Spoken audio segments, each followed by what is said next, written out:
¿Cuál es la diferencia entre dictadura y tiranía? Tiranía y dictadura son sinónimas, pero como bien se ha dicho alguna vez, por más parecidos que sean dos vocablos en su significación, siempre habrá un fino constante que distinga una cosa de otra. En su rigor técnico, tiranía, por ejemplo, siempre ha de constar un mismo significado. No obstante, el contexto que se aplique o valore el término determinará la dimensión subjetiva del mismo, que es, en definitiva, la que en verdad importa.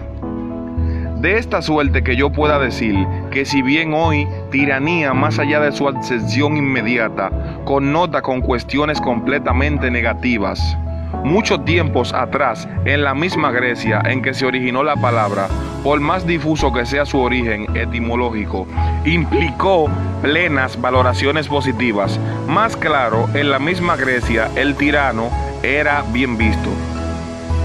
Podríamos decir que la labor abusiva del tirano fue la responsable de ensuciar al término en sí y por ende de endilgarle las connotaciones que hoy son esencia semática.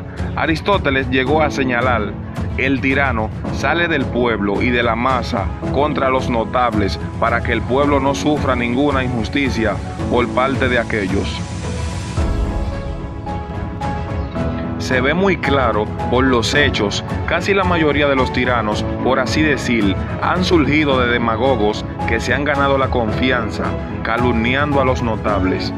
Por lo general, entonces, una tiranía resume en una forma de gobierno sustancialmente erigida en la demagogia y el populismo, es decir, de ese esfuerzo deliberado por demonizar a unos y santificar o victimizar a otros.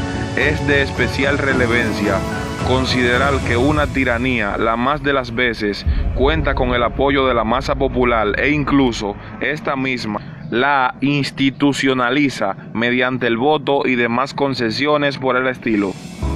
Una dictadura, en cambio, de ninguna forma ha sido advenida del voto popular.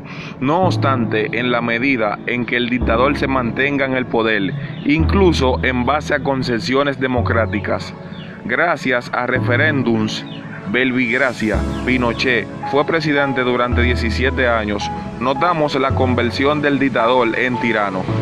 La etimología del término dictadura es de más asequible apreciación, por lo que vemos su origen en Roma y no en Grecia.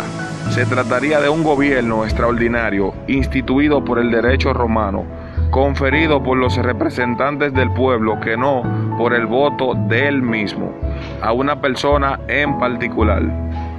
Tiempos de convulsión, periodos de guerra, hambrunas, desorganización, corrupción, ingobernabilidad y otros tantos flagelos auspician naturalmente la llegada inminente y salvadora del dictador.